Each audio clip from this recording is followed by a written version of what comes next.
Time now for your forewarned weather.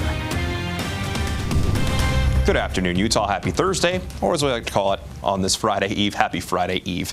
Here's a live look outside Utah State University in Logan, overlooking Cache Valley, where right now it is absolutely beautiful in Logan. Really not much in the way of any cloud coverage, and the temperature is still very comfortable up in Cache Valley in Logan, where we're sitting at 75 degrees, probably the perfect afternoon to have some lunch outside. While in Park City, we're currently sitting at 62, 82 degrees in Salt Lake, 80 in St. George, and 66 degrees in Moab. The reason why Moab is currently sitting at 66 degrees is because throughout most of the morning in southeastern Utah, it has been a wet go of things. This is the view from Monument Valley currently, where you can tell it is still actively raining. Really hard to see the plateaus off in the distance, but anytime it's raining like this down around Monument Valley, it's worth talking about. So we do have those showers moving through the eastern portion of the state currently, but we are beginning to see a few more showers beginning to develop right along the I-15 corridor and out towards the West Desert.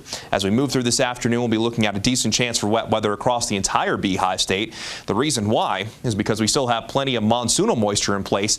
If you notice really closely, though, here on the water vapor, there is a little bit of a swirl that's finding its way from northern Arizona into southern Utah. That's actually a remnant low pressure from what was Tropical Storm Harold in the Gulf of Mexico earlier this week, and that's helping drag in a little bit of that tropical moisture in conjunction with that monsoonal moisture that we have. Today we'll bring that good chance for showers and thunderstorms statewide, and we'll hold on to that decent moisture through tomorrow before we start to dry things out. So for today, the entire Beehive State included within a general risk of thunderstorms, not necessarily expecting any severe storms, but a few strong storms capable of gusty winds and also heavy rain can't be completely ruled out, especially for those of you that are going to be along and east of the I-15 corridor that stretches from southwestern Utah up through Utah County. And you'll see that portions of southwestern Utah along the I-15 corridor and areas off to the east included within a slight risk of excessive rainfall that could lead to flash flooding. So that's a level 2 of 4. So still kind of a low-end risk of seeing flash flooding, but just that little bit more than the marginal risk. So for spots down in southern Utah today, including the Mighty 5 and all of our southern Utah recreation areas,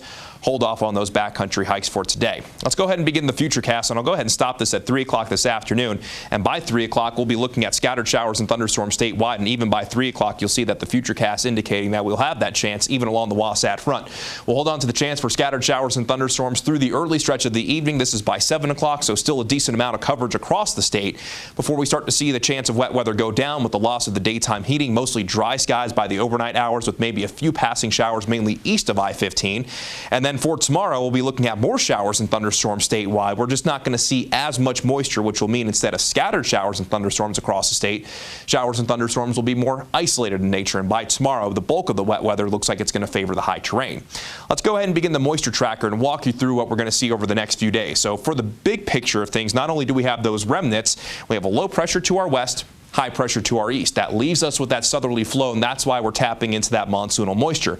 By this weekend, that giant heat dome over the central United States will begin to retrograde a little bit and weaken. It will move closer to us, so that moisture will start to get cut off by Sunday into early next week, and then early next week looks like it's going to bring mostly dry skies, and that's going to allow our temperatures to begin to warm up. And it looks like by the early portion of next week, we will see toasty temperatures making a return to the Beehive State. As for today, most of us will see 70s and 80s across the Beehive State for those daytime highs, which for most is about 5 to 10 degrees below our seasonal averages. 87 for Salt Lake, 78 for Cedar City, 89 for St. George, and we'll top out at 84 degrees in Bluff. For St. George, scattered showers and thunderstorms possible through this afternoon and evening, while with isolated showers and thunderstorms on Friday. I think we go to mostly dry skies across the southwest desert over this weekend with highs returning to the mid and upper 90s. Then by Monday and Tuesday, likely right around 100 degrees in St. George. Summer isn't done just yet. Along the Wasatch Front, scattered showers and storms today, isolated for our Friday. Just a slight chance holds on through Saturday.